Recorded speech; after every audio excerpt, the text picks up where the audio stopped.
Таңқурай ерекшелігі: жапырақ төгетін бұтақты өсімдік, биіктігі 60-100 см. Көп бұтақты, өн бойында жиі өскен нәзік тікендері болады. Жапырақтары кезектесіп орналасқан. Ұзын сағақты, үш қайталанған қауырсынды, күрделі жапырақты, үш жағында жапырақ үлкендеу, жегінде ретсіз ара тістері болады. Жапырағының оң беті жасыл түсті, артқы беті сұрғылт ақ түсті.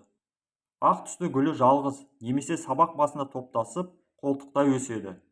Домалақтау жидек жемісі қызыл түсті, ішінде көптеген тұқымдары болады. Өсетін орындары: жайлауда, көбінесе орта жайлаудағы қорым жиегінде өседі.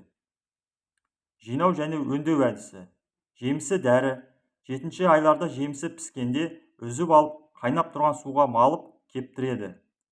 Тамыры да дәрі болады. Емдік қасиеті: тәттілеу, қышқыл дәмді, жылы райлы, уысыз, бүйректі қуаттандыру, шауқатты бекемдеу, көзді нұрландыру, несепті азайту рөлі бар. Басты ем болатын аурулары және пайдалануы: қызықты және қажетті ақпаратты жіберіп алмау үшін каналға тіркеліп, лайк басып пікір қалдырсаңыз, каналдың әрі қарай дамуына өз үлесіңізді қосасыз.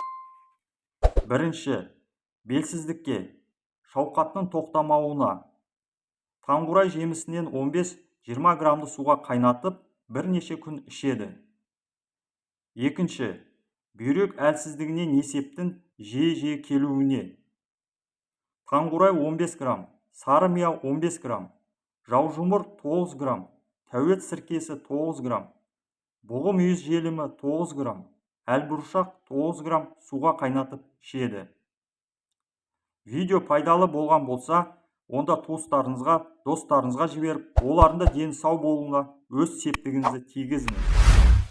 Бұл видео танысу сипатына ие екен және кез келген жағдайда дәрігермен кеңесуіңіз қажет екенін ескерген жөн.